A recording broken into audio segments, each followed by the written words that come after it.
जब आप अंदर से टूटते हो, लोग आपको संभालने की कोशिश करते हैं, पर जो बात कोई नहीं बताता, वो ये कि टूटना कई बार गिरना नहीं होता, वो जागना होता है। जब भीतर दर्द उठता है, जब दिल भारी हो जाता है, जब किसी का साथ अचानक छूट जाता है, तो आपको लगता है कि ये अंत है। पर सच ये है कि इसी जगह से आपका मौन आरंभ होता है। टूटन का दर्द ईश्वर का दिया हुआ एक बहुत धीमा संकेत है। वो कहता है, अब तुम बाहर नहीं भीतर देखो, अब तुम दुनिया नहीं खुद को सुनो। जब मन में तूफान उठे तो लोग सलाह देंगे, मूव ऑन करो, भूल जाओ। पर कोई ये नहीं बताएगा कि जो टूटता है वही पहली बार सच देख पाता है। क्योंकि जो भीतर बिखर रहा है वो आप नहीं हो, वो आपकी पुरानी पहचान है, आपकी पुरानी उम्मीदें हैं, आपकी पुरानी पकड़ है, जो अब ईश्वर खुद अपने हाथों से छुड़वा रहा है।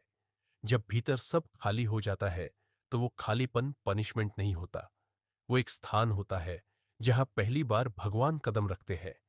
असली संकट ये नहीं कि आप टूट रहे हो, असली संकट ये है कि आप इस टूटन को गलत समझ लेते हो।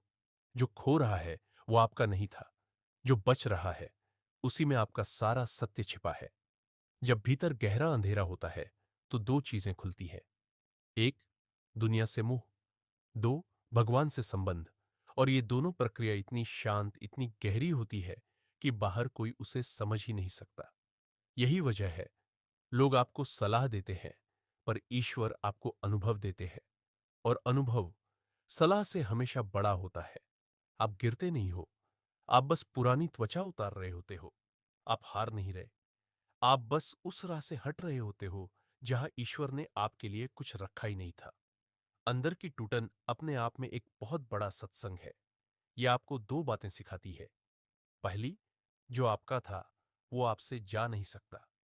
दूसरी, जो जा रहा है वो कभी आपको रखने के लिए बना ही नहीं था।